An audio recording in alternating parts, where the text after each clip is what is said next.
하나, 둘, 셋. 생일 축하합니다. 생일 축하합니다. 사랑하는 우리 학생 생일 축하합니다.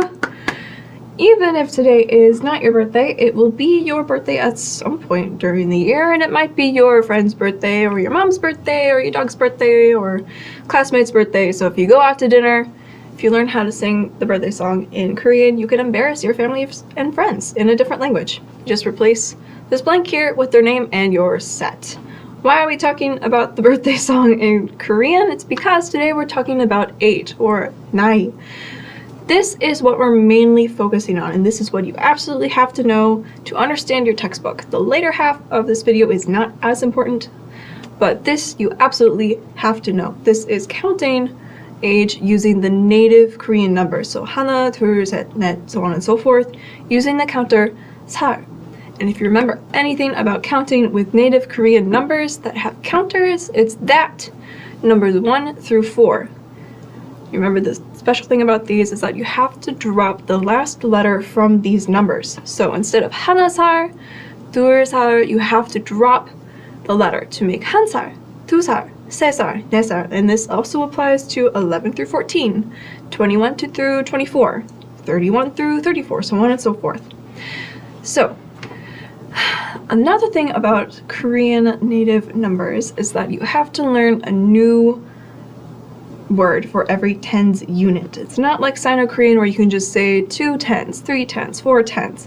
You have to learn a new word for every new tens unit. So first let's go through 1 through 10 real quick so you can remind yourself of the pronunciation.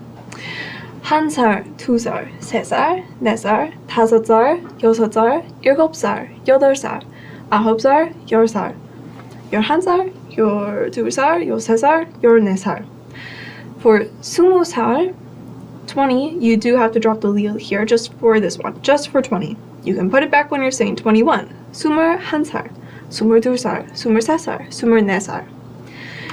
Then for 30 through 90, you have different words like I mentioned. 서른, 마흔, 쉰, 예순, 일흔, 여든, 아흔. When you reach 100, you can use 백, which is a Sino-Korean number. This is because there are no numbers above 100 or above in native Korean. They just don't exist. So if you're talking about someone's age and they're 100 or older, you can use Sino-Korean numbers.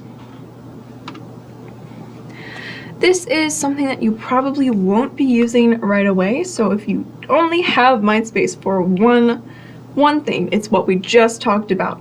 Native Korean numbers using the counter 살. But if you want to know more, then this might be helpful for you. 연세 is the honorific version of 나이. So it still means age, but it's used when talking about middle-aged or older people's age. You do not use 연세 or the counter 세. 세 equals to 살. You don't use these when you're talking about your own age. Why? Because you don't have to show respect to yourself, and you don't have to show respect to inanimate objects that aren't people either. So, you would use this in more formal situations. So when you're speaking to someone older than you or someone with more seniority than you. In newspaper articles, you might see this, or in a courtroom.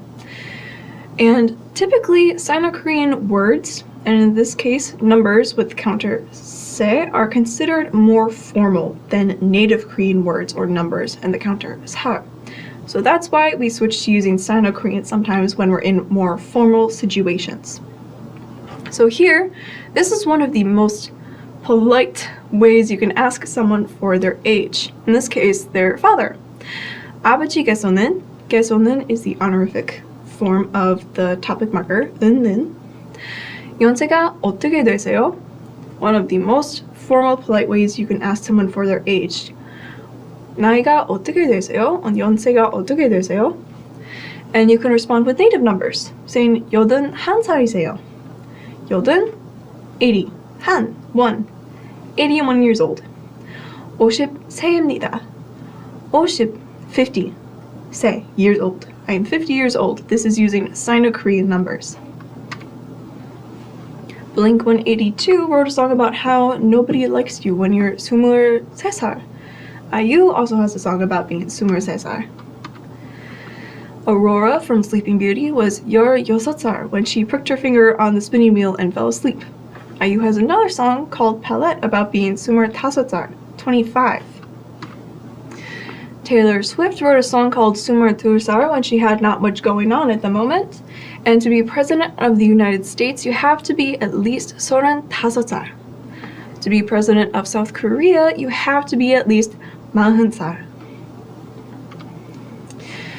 Now, you may or may not see articles like this. If you go back to around 2023, you might see something like, South Koreans grow younger overnight. As of today, South Koreans are all a year younger. How South Koreans are aging backward.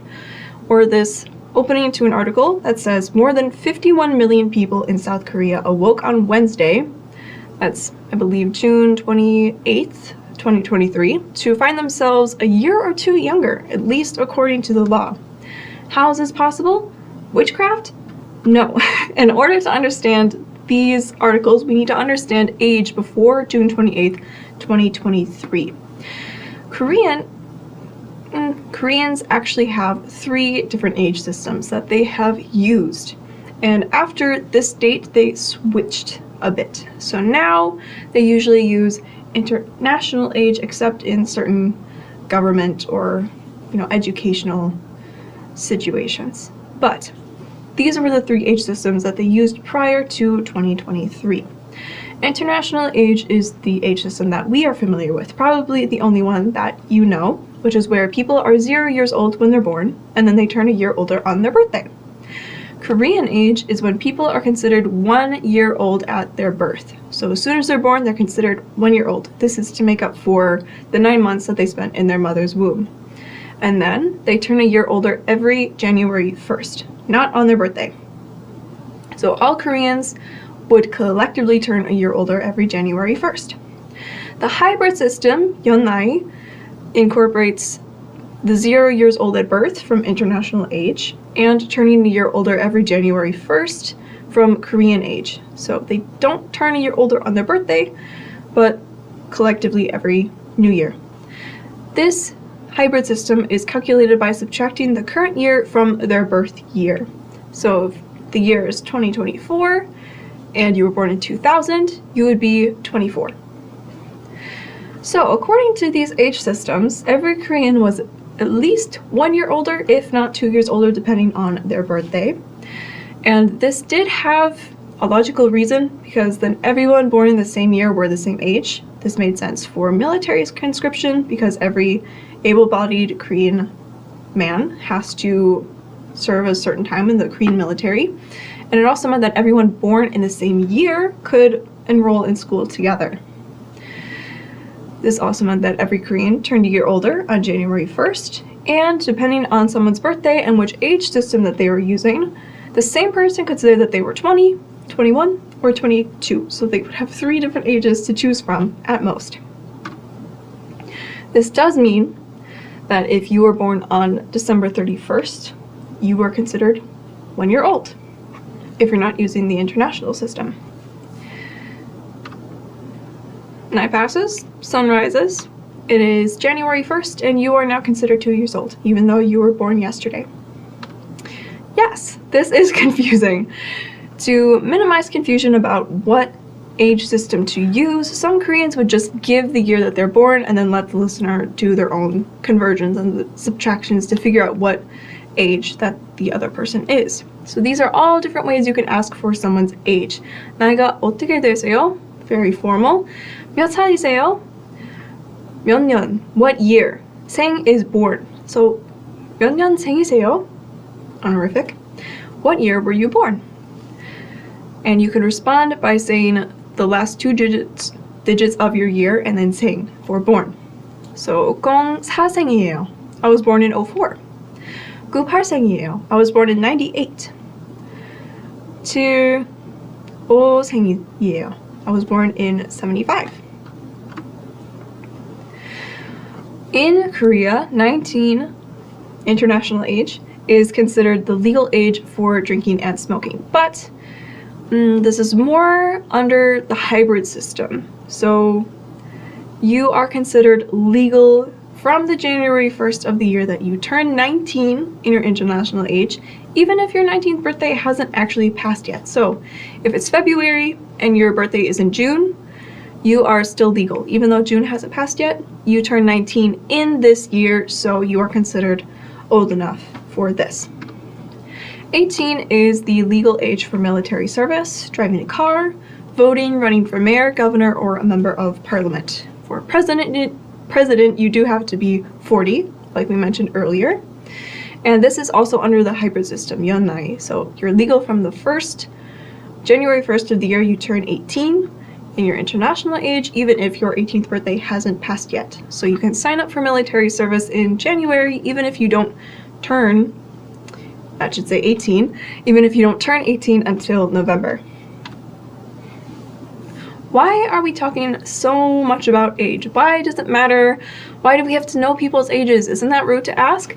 No, that is one of the first things that Koreans will ask you, because age plays an important part in Korean culture. When they meet you, they'll ask your age, your occupation, your marriage status, maybe where you went to school, to determine how to speak to you. Right? You need to know information about people to determine their social status and to determine how you will address them and how they will address you. So you need to know things about the listener, the speaker, to know whether you should use honorifics or what sentence I need to use. Do you use 반말? Or do you use the 씁니다 form? Or do you use the 아유, 어유, 해요 form? You need to know people's age and their job and how they relate to you in order to talk to them in the appropriate way. So if you're talking to a young child, you could use 반말. Say, 설아야, 설아, 어디가? Where are you going? But if you're talking to someone older than you, like your grandmother, 할머니, 어디 가세요? You need to know age, to know which of these to say. Or maybe it's not either of these, maybe it's something in between, right? So that is why we spent so long talking about age today. And that is the end of this video. 잘했어요. 다음에 봐요. See you later.